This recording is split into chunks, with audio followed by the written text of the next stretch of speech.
Welcome to the BEASTwriter family where social media engagement is encouraged. I am your host, Ryan Sakamoto, and today we are continuing and wrapping up my NFL draft grades as it pertains to the NFC South.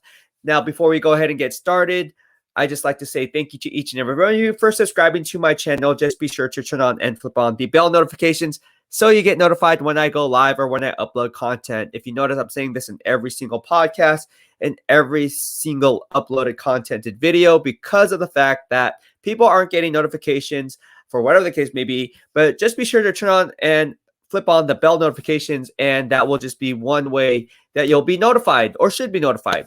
All right, so let's go ahead and get started. We're not going to talk too much about anything else other than as it pertains to the NFC South. I already wrapped up my grades on the Carolina Panthers a couple days back. I did the Atlanta Falcons yesterday, and earlier today we struck gold with the New Orleans Saints. Now we're going to go ahead and continue on with and wrapping up the NFC South with the Super Bowl reigning defending champs Tampa Bay Buccaneers. All right, so let's go ahead and get started. Let me just go up and pull up the ticker here. All right, so we're going to talk about their first-round pick, Joe Tryon, who is a defensive end / outside linebacker, depending on the scheme that they're playing. Obviously, the Tampa Bay Bucs come out of a 34 base defense, so he will be listed as an outside linebacker in that 34-man base defense. So with that comes edge rushing presence. You don't draft the guy in the tail end of the first round for him to be a one-trick pony as a run stuffer. He needs to bring that pass rushing presence because in the pass happy NFL, that's where the premium dollars are made. So ultimately, Joe Tryon is going to have to be asked to go ahead and be that double-digit sack artist that the team will be missing once JPP departs. If you remember, JPP is playing in the last year of his contract. They obviously needed an outside linebacker because JPP isn't getting any younger. So Joe Tryon makes perfect sense. However, I believe there are better valuation and valued players on my big board. You take a look at a guy like Javonte Williams. I heard and what I was told was he was going to come off in the first 4 picks in the second round. So he would have been a nice pickup in the tail end of the first, kind of like what the Kansas City Chiefs did with Clyde Edwards-Helaire last year. And I thought that scenario might have played out with the Tampa Bay Bucs. Ultimately, being the defending Super Bowl champs, they could have got a guy like Clyde Edwards-Helaire and Javonte Williams with Travis Etienne and Najee Harris both off the board. Unfortunately, they didn't go that route. And if not addressing the offensive running back position, why not address the offensive line? You know, you had Landon Dickerson sitting there. You had Creed Humphrey. And if not them, why not go and solidify that defensive line, flipping over to the defense side of the football and select a guy like Christian Barmore. Christian Barmore is supposed to be going in the tail end of the first round. He drops all the way to the New England Patriots, who was selected later. But with that being said, who realistically is going to be returning to the team next year for the Tampa Bay Bucs? When you look at their roster, Ronald Jones is playing in the last year of his contract. So you need a running back. Why not pick up a guy like Javonte Williams and give him a 5-year rookie deal? Just saying it. Or Ryan Jensen. You don't want to go run back? Fine. Ryan Jensen, the offensive center, is in the last year of his contract. Why not pick up a guy like Creed Humphrey or Landon Dickerson? Or defensive end William Golston is in the last year of his contract as well. So he's in the contract year at the end of the season. Why not go after a guy like Christian Barmore, who is definitely an upgrade over William Golston and will be there on a 4-year contract with a 5th-year option? So you see how the moving parts doesn't really make sense when you're Jason Light and you're sitting there on the board and you take a guy like Joe Tryon. I get you need an edge rushing presence, but ultimately Christian Barmore, Javonte Williams, and Landon Dickerson are all higher rated players on the board at a position of need because the players that you have on the current depth chart who are starting and penciled in as the starters are only going to be there or signed beyond this season. They're not signed beyond this season. So in essence, they would have been better plays. BPA needs Mead. Perfect scenario. Unfortunately, they went for Joe Tryon. So again, if I had to place a grade on their first round pick with Joe Tryon, I would have to give a C because again, I like Joe Tryon's intangibles. I like what he brings to the table. However, the other 3 players I just mentioned were ranked higher on my big board. All right. So that's why I give them a solid C there. All right. Now moving on to the second round, they did a little bit better, right? So they went ahead and they got Kyle Trask in the second round, number 64 overall. Again, I like going BPA because when you don't go best player available, you diminish the value of the pick when you reach for need. I would have liked them to go after outside linebacker to replace JPP, who is in the last year of his contract, like Ronnie Perkins, or get a running back like Michael Carter, right? Unfortunately, they didn't do neither, right? And Perkins is a perfect fit for the 34 base defense that the Tampa Bay Bucs like to run. That's why he ultimately went off to the New England Patriots. But again, Michael Carter and Ronnie Perkins are both better valued players than a guy like Kyle Trask. And let's not forget, the Tampa Bay Bucs, as long as Tom Brady is there, they're in it to win it this year. I mean, they're coming off a Super Bowl season right now. So they're in a win now mode. And next year draft class is weak sauce. So I can kind of see where Jason Light was going this, because Jason Light was saying, you know what? We're not going to get a chance like Sam Howell because we have Tom Brady. Ultimately, we're going to be drafting in the tail end of the first round, because odds are we're going to make it to at least the NFC Championship game as long as we have Tom Brady at the helm. So with that being said, let's just go ahead and get our quarterback. So I see the logic behind why he would make this play. However, anytime you have Tom Brady sitting there and you draft a guy like Kyle Trask to be his eventual replacement at the top of the second round at number 64, or tail end of the second round, sorry, at number 64, it does no justice because you're in a win now mode. And if I was in the win now mode, I'd rather have a guy like Ronnie Perkins, because if JPP goes down, who's going to fill in that role based on the current depth chart? Nobody. And that's why I believe Ronnie Perkins would be a sound player for them sitting there at number 64.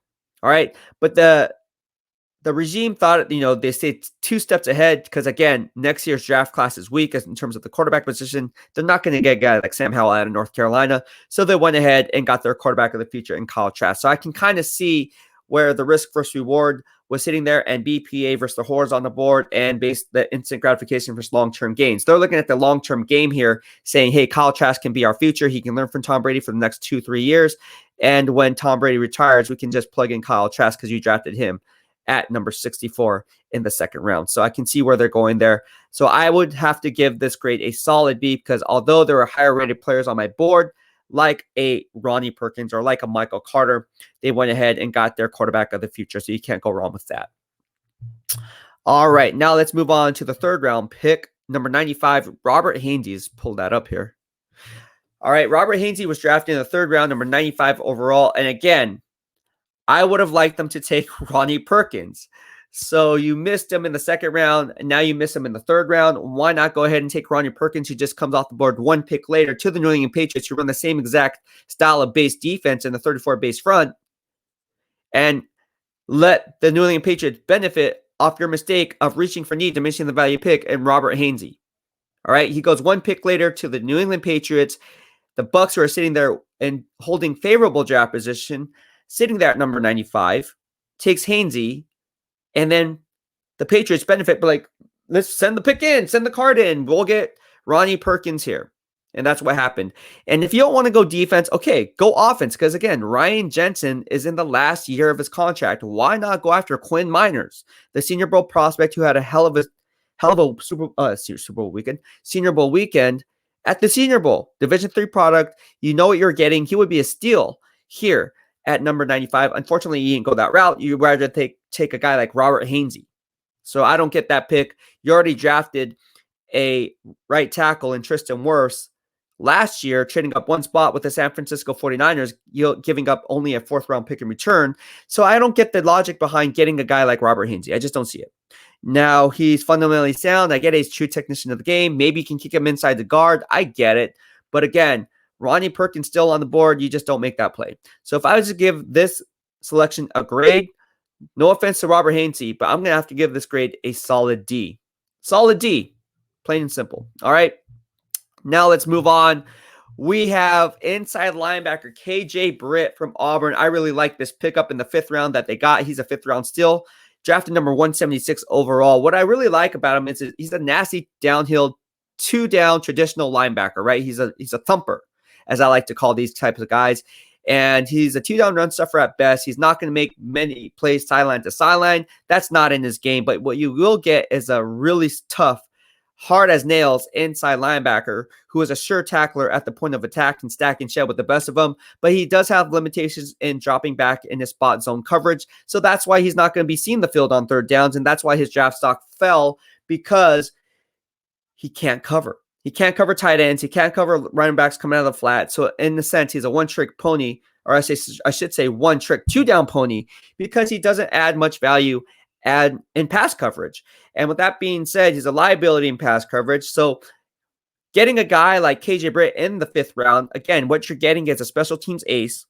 Because if you can be a two-down run stuffer and fly to the football, odds are you're going to make for a good special teams player. So you get special teams talent out of KJ Britt, and you also get backup potential in year 1. So I really like that play, getting him in the 5th round, because at the end of the day, again, this draft class, as I said on my earlier live streams, is not very strong as far as the depth is concerned. So getting a guy like KJ Britt in the 5th was an absolute steal and a great pick by Jason Light.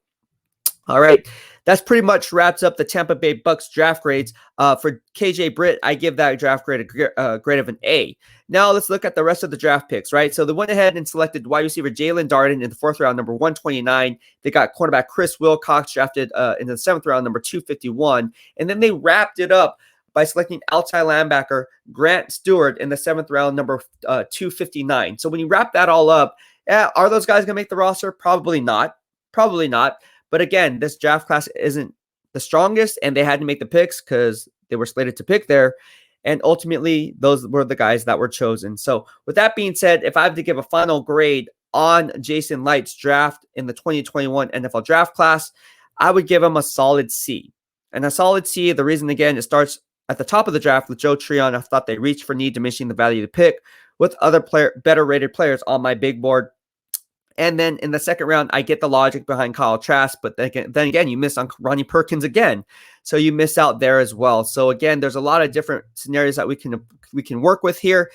And they missed out on Ronnie Perkins not once, but twice. I just don't see the logic there. And when you can have a guy like Ronnie Perkins, or if not, go on the flip side of the football and solidify the offensive center position, because Ryan Jensen is in the last year of his contract, and pick a guy like Quinn Meinerz who can play offensive center or offensive guard, you go ahead and go that route. And they needed an offensive guard. So with that being said, that's why I give them a solid C.